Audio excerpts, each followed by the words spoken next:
Bonjour à toutes et à tous. Dans cette vidéo, ce matin, nous allons parler du mariage du nouveau roi Bamoun, le roi Nabil Bongo Djoya.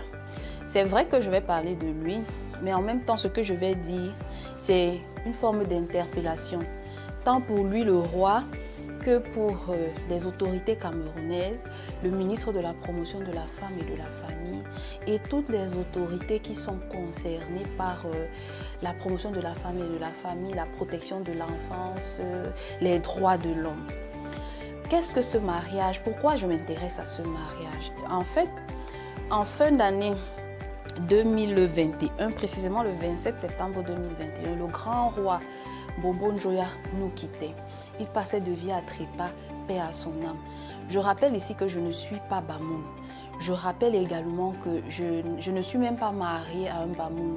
J'ai quelques amis Bamoun, mais rien ne me rattache particulièrement à cette tribu-là. En fait, pour dire que je n'ai aucun intérêt personnel dans ce que je suis en train de dire. Le seul intérêt que j'ai, c'est l'intérêt d'une maman, c'est l'intérêt d'une femme pour qui les droits des femmes et des filles sont une cause importante. Je me tiens ici comme la responsable de l'association Femmes de Destinée qui lutte pour le respect des droits des femmes et des filles et pour l'épanouissement de la femme et de la fille. Le 10 octobre 2021, le roi Nabil refusait la proposition d'épouser une jeune fille de 14 ans. Alors, il est dans la tradition Bamoun, il est dit que le roi doit épouser une femme d'une famille en particulier chez les Bamoun. J'ai fait quelques recherches, je ne veux pas citer le nom de la famille, ce n'est pas mon objectif d'attaquer les personnes, d'identifier les personnes. Mais si je cite le nom du roi, vous allez comprendre tout à l'heure. Le roi a refusé d'épouser cette fille, disant qu'elle est encore mineure. Cette publication, je l'ai longtemps partagée. J'ai trouvé cet article sur certains web magazines. J'ai partagé parce que c'est quelque chose qui touchait les causes que nous défendons au sein de notre association. Donc, j'ai largement partagé cette publication, j'ai largement commenté dessus. Malheureusement, j'ai été surprise par la réaction des internautes. C'est que certains arrivaient pour dire « Roi Nabil, tu t'opposes à la tradition, tu vas voir, tu vas sentir ça sur toi ». Ce genre de commentaires qui arrivaient, des gens qui se levaient pour s'opposer à moi, pour me condamner. Moi, j'ai une question bien précise à vous poser. Qui d'entre nous, en tant que parent, serait content de laisser sa fille de 14 ans, j'ai lu quelque part qu'elle était en classe de 4e, de laisser sa fille de 14 ans, à peine entrée en puberté, aller se marier avec un homme qu'elle n'a même pas choisi?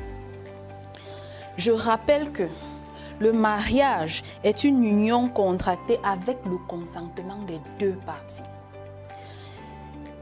Ce mariage dont on parle ressemble, je ne dirais même pas ça ressemble, c'est bien un mariage forcé. Aujourd'hui, l'acte que le roi Nabil a posé est un acte fort, est un acte qui doit interpeller tout le monde jusqu'aux autorités, les plus hautes autorités.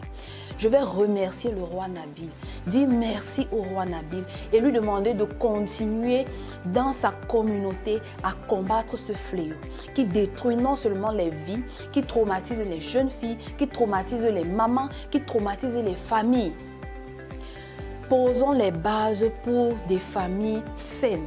Je suis d'autant plus ravie qu'un homme ait pris le courage de s'opposer à toute sa communauté, de s'opposer à des traditions séculaires, de s'opposer même aux autorités pour prendre une décision pareille. Je veux donc interpeller les autorités camerounaises pour dire qu'à l'image du roi Nabil, que chacun agisse à son niveau afin que les mariages précoces et forcés soient complètement éradiqués dans ce pays.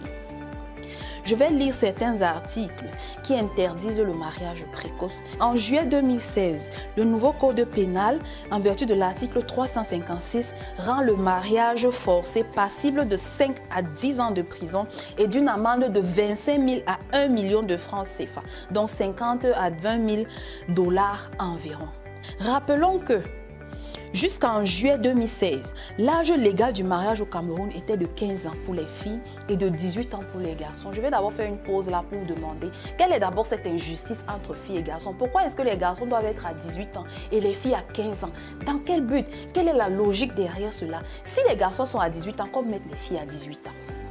Grâce à Dieu, à cause des femmes qui se sont levées, à cause des personnes qui se sont levées pour dire non, ça ne peut pas continuer.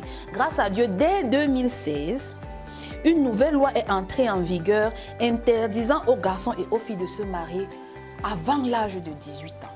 Merci parce que cela, la loi a changé, la loi a évolué. Cependant, nous interpellons, nous militons, nous supplions même les autorités afin que l'âge du mariage, tant pour le garçon que pour les filles, puisse être ramené à 21 ans de la majorité civile au Cameroun.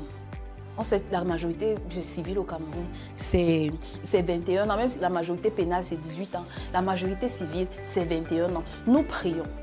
Madame la ministre de la promotion de la femme et de la famille, chers parlementaires, particulièrement les parlementaires femmes, vous êtes assis au Parlement. C'est également pour combattre pour ces causes qui minent la vie des femmes, qui sont un problème pour la condition et la considération de la femme et de la fille au Cameroun.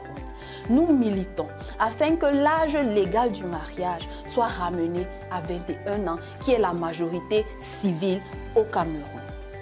Nous militons également parce que lorsqu'on dit le mariage est interdit pour garçons et filles avant l'âge de 18 ans, ça c'est ce qui est légal. Mais dans la pratique, ce n'est pas le cas.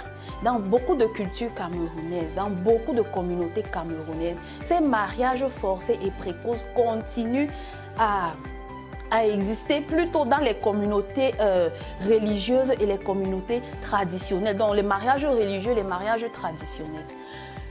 En passant, je suis professeure des lycées, dans un lycée de la place dans la ville de Yaoundé. Avant d'être à Yaoundé, je suis revenue à Yaoundé par regroupement familial parce que mon mari est employé à Yaoundé. Donc pour un regroupement familial, il fallait que je le retrouve. Mais avant ça, j'étais à l'extrême nord.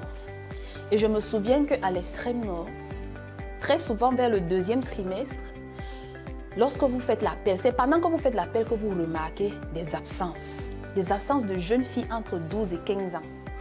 Vous appelez telle absente, elle est partie en mariage. Vous appelez telle absente, elle est partie en mariage. Les mariages forcés et précoces sont des causes de désertion et d'échec scolaire. Nous militons et nous travaillons pour que les filles puissent aller à l'école le plus loin possible. C'est un facteur majeur d'épanouissement, c'est un facteur majeur d'insertion socio-professionnelle, c'est un facteur majeur d'autonomisation.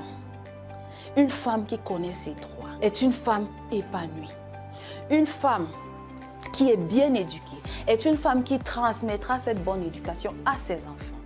Et une femme qui est bien éduquée, qui transmet la bonne éducation à ses enfants ne deviendront que de meilleurs citoyens. Et la nation sera encore une meilleure nation. Bâtissons la nation de demain en investissant sur les familles, sur les femmes et sur les filles. J'interpelle par ce fait également les autorités traditionnelles et les autorités religieuses traditionnelles comme le roi Nabil à agir de manière à mettre un terme à cette pratique dans notre société pour que nous puissions bâtir une nation plus forte avec des femmes plus fortes car les filles d'aujourd'hui sont les leaders de demain. Merci de m'avoir suivi.